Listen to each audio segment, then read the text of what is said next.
What's going on, guys? This is the Red Rogue, and today we'll be talking about the impressive influence buff that is back for the entire month of September, and how you can take advantage of it. So let's mount up and start doing obscure fetch quests and errands for people all over the Broken Isles, Kultiris, Zuldazar, Uldum, and Vale of Eternal Blossoms for some free stuff.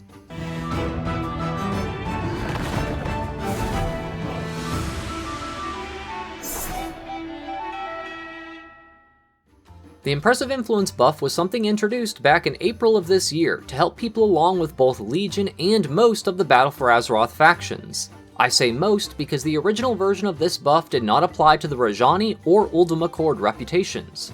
This time around, Blizzard has included both of these factions as well. A 100% boost to your reputation gains for both of those expansions is nothing to stick your nose up at, as it can have a lot of benefits to your wallet and collections, so I'll go over a number of things that you can get a lot faster than normal thanks to this buff. As a quick heads up, I've started pinning a comment to each of my new videos, covering anything I might have forgotten to mention in the video, but remember during editing, because hamster brain moments happen. So one of the many benefits from this event is you'll be able to reach Exalted twice as fast with Legion and Battle for Azeroth reputations that you might never have gotten around to doing. Factions will often have a quartermaster where you can buy bunches of unique things to that faction, such as toys, pets, and mounts. They all also count towards your Exalted reputation meta achievement, so if you're missing any of the ones in Legion or BFA, now is a good time to do it while the buff is active and before pre-patch hits later this year.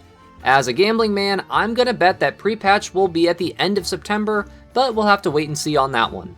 As an example for reputations I'd recommend finishing up, I'm a mount collector, so I'd be looking at the Argusian Reach faction on Argus.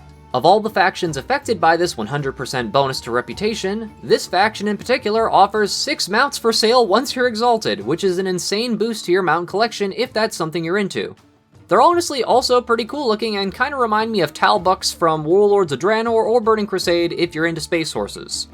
If you're not into mounts, then most factions will offer a variety of toys and pets you can purchase at various levels of reputation. Generally, toys and pets from most factions will be available for purchase at either Honored or Revered, though this can vary on a faction-to-faction basis, with some requiring Exalted in the case of the Windfeather Quill from the Rajani.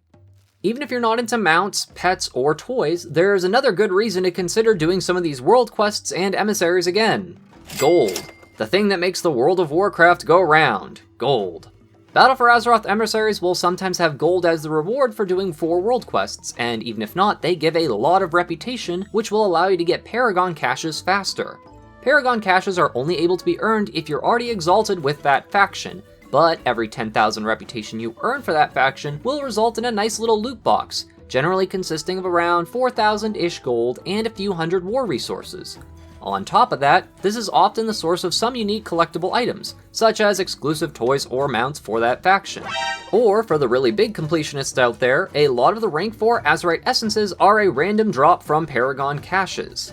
Thankfully, Blizzard put in a bad luck protection system, so even if you haven't gotten a particular rank 4 Azerite essence from the cache yet, each time you earn a cache for that same faction, your chance becomes even higher. While this might not be a big deal to some, I know folks who have gotten dozens of Paragon caches and only just recently were getting their rank 4 versions thanks to this bad luck protection mechanic, which honestly should have been around in the first place. Seriously though, just banging out these emissaries for a month or so while the 100% reputation buff is active will net you a pretty good amount of gold, plus the possibility for some cool rare toys or mounts. The Legion Paragon caches will also give gold, however it isn't very much. Virtually every Legion Paragon cache has a chance at a mount, other than the cache for the Wardens, whose special item is a toy that makes you look like a Warden, which is kinda cool I guess. The Army of the Light cache, however, has 3 different mounts that you can earn, so for mount collectors out there, you should seriously keep an eye on those Army of the Light dailies and emissary caches if you need some more mounts for that pile of ones you'll probably only use a couple times a year. While they are removing the requirements for Pathfinder from Legion, you can still benefit from getting the Pathfinder achievement as you will gain a mounted speed bonus in the Broken Isles.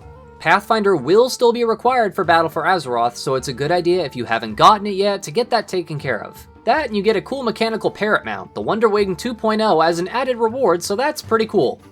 Oh, also, allied races will no longer require reputation grinding to unlock, so you won't have to worry about doing that, which is a big bonus. I hope you folks enjoyed the video, and that maybe it gave you a couple ideas of things to finish up before pre-patch sneaks up on us in the next month or so. I know there are tons of other benefits to this 100% reputation bonus, so if there's anything I didn't mention, feel free to leave it in the comments to give everybody else a couple other good ideas. I have a lot of things to get done still and need to stop being lazy about it and just doing them. Funny enough, I didn't expect to get the Royal Snapdragon when showing the footage for the Paragon caches, so it just goes to show you never know what you'll end up with when you do these emissaries.